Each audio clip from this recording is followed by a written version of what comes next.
So it's finally time to make the video that I've been meaning to do since February. Yes, that's how long it's been, and today I'm gonna listen to the Rolling Stones Exile on Main Street for the very first time. Now, my backstory with the Rolling Stones is that I really enjoy everything I've heard from them, but the only albums I have heard from them are like their big run, you could say, so Beggar's Banquet, Let It Bleed, Sticky Fingers, and then this one, well, I just haven't heard this one yet. So I listened to the first three, and then I plan to make a video on this one just because I was like, damn, I should have really made a video on those first three, but it was like before I was consistently doing this. Like, this was around the time when I posted my Abbey Road video, so back in February, and that was the first one that I did for the segment of first time listening for albums, and I love those albums a lot. I haven't listened to them fully and like full attention in a while, except for Sticky Fingers. I did listen to that one right before filming this, and it's the funniest album cover and funniest name of all time for any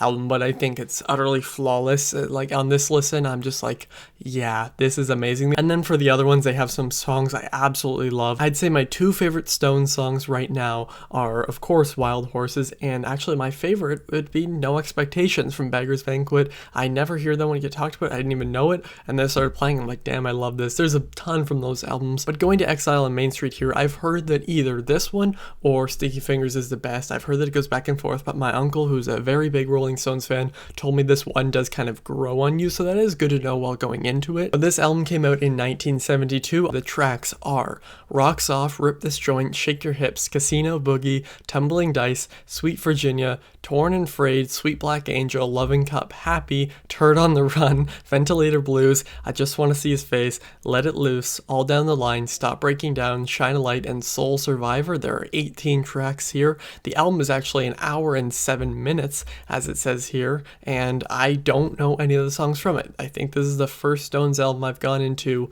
knowing 0 songs from it, and again, I've heard it's one of, if not their best, so I am very excited, and I think I will go put on my Stone sweater when I come back, because yes, I do own one, but I have listened to those 3 other really big albums, so it's okay that I own it. I'm not a poser, don't worry, but I will be back in about an hour and 7 minutes.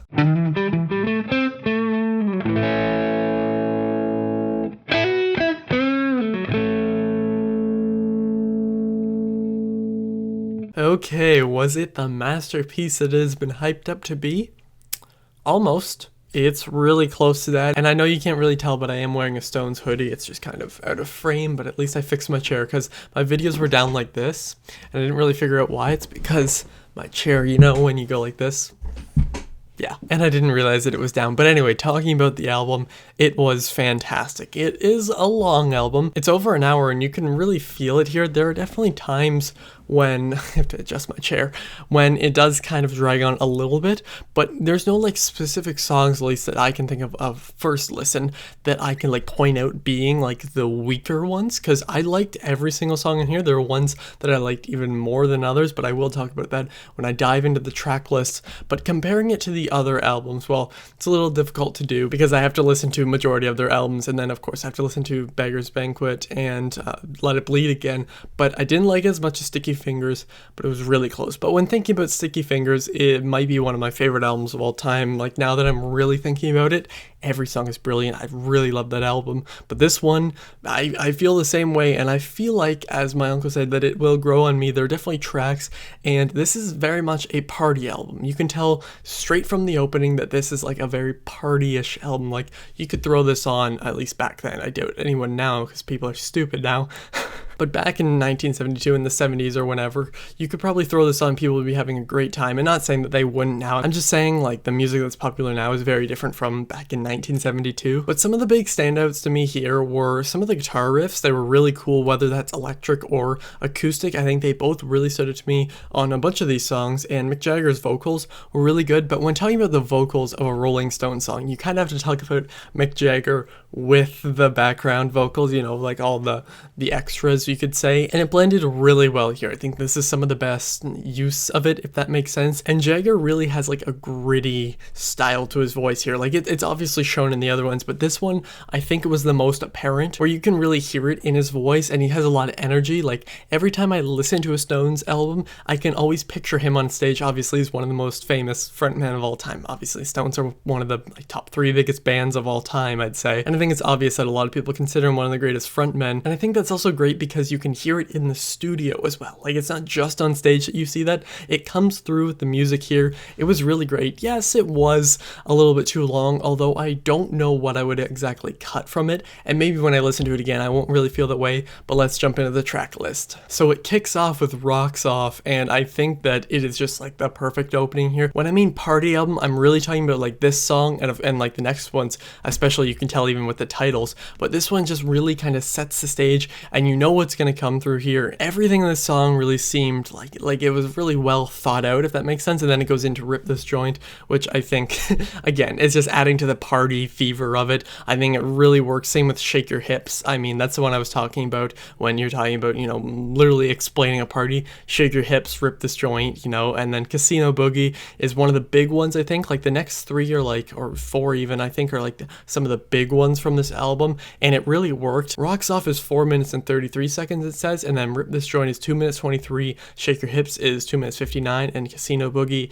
is 3 minutes and 35. So they get shorter here, and it changes with the whole album, but I'm saying like it starts off, there's a lot of energy, but then there's like a few quick songs here, and then it goes into Tumbling Dice, which is easily one of the best of the album. And I think this was the one that it said was like added to their like concert set list, whatever, because a lot of these songs aren't singles and stuff, so that's what makes this album a little bit different. I need to take the sweater off. God, I have my fan off. It's hot out. I have this big light on me. Big-ish. Okay. And then goes into Sweet Virginia, which is probably my top 3 of this album. It's another one of those really big ones, as I said, like the next few were, and it really worked for me. It's one that I need to listen to more and more and more to really kind of get it. And then Torn and Frayed was also really great. Again, it kind of jumps up here to past 4 minutes when it comes to the time, and these two really, I mean, a lot of these, I liked all the songs. I really enjoyed all the songs. I don't think there were any bad. I don't think there were any meh songs, at least not from memory. I have listened to it once. And then it goes into Sweet Black Angel, and while listening to the album, I was editing a bunch of thumbnails here, and I was taking some more thumbnail pictures because I take them over. This is my green screen right over there, my closet. So there were maybe times where I was not paying full attention to it, but this song was really great. Again, short and use a lot of repetition, and I always find a song that does that in like every single one of these first time listenings. And then Loving Cup was one that I don't really remember all too much from, but again, that's probably because I was taking those thumbnail photos, and that's totally on me.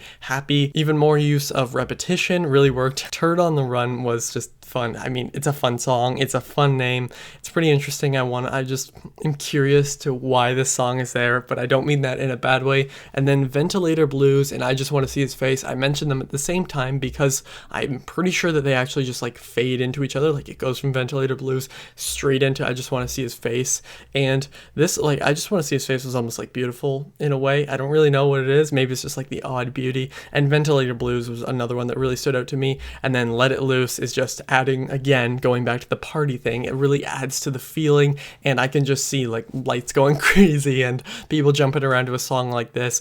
All Down the Line was, again, like one that really was like powerful in a way, and I mean, they're fun songs, so when I say something like powerful, you might be like, powerful, but it was really awesome. And Stop Breaking Down, we're getting close to the end of the album, was great, and I feel like maybe like it started off really strong, and it may have dipped a little bit in quality about here, but that's also just maybe because I was not paying full attention, or at least like paying less attention than I was to the other things, so that could be on me. And then it goes into Shine a Light, which was my favorite song on the album, and this one probably my top 3 Stones songs. Like we got No Expectations, Wild Horses, and probably this one. That's how great it was. It's just perfectly paced. There was something really special about it. And then Soul Survivor was another really great one. It's shorter than the 2 songs before, but I think it really worked. I think all the songs really worked. There were maybe times where it dipped a little bit in quality, but that's because we're talking about the Stones. We're talking about one of the biggest bands of all time. This is considered one of the greatest albums of all time. I can see it for sure, like not fully. I wouldn't call it one of my favorite albums,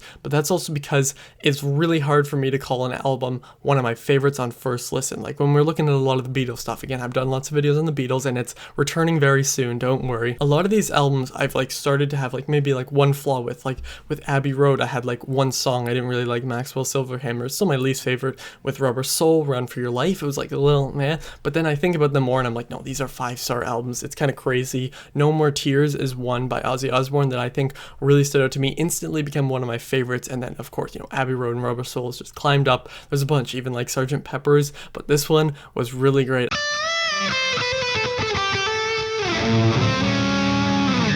I'm glad I was finally able to talk about the Stones on the channel, because they're a band that I really just need to listen to more and more and more, because a lot of the time I'm listening to them, I find this weird, I'm always like doing something else. Like I'm normally working on something, like doing schoolwork, you know, editing a thumbnail or something, so I'm not like paying full attention. But this is an album that I want to listen to more. I obviously want to listen to Sticky Fingers more, because when I listened to it before this album I really loved it, and then I have to go back and listen to those too. And if you want to see me talk about more of the Stones albums, please tell me which ones down below. I know that there were a few after this that are pretty popular, like I think Start Me Up is one, and Some Girls, Hot Girl, something like that. It's called something like that. I know those are like the big ones, and yes, there are a bunch of Stones songs I really know, because obviously they are one of the most popular bands of all time. I just love the gritty, kind of dirty almost sound of them, but it also works with like the very nice sound of the backup singers. I think it's balanced really well. But that's all I gotta say about this album. What do you think of it? Please tell me in the comments down below. Is it your favorite Stones album? And thank y'all for watching. I'll see you guys next time. Over and out.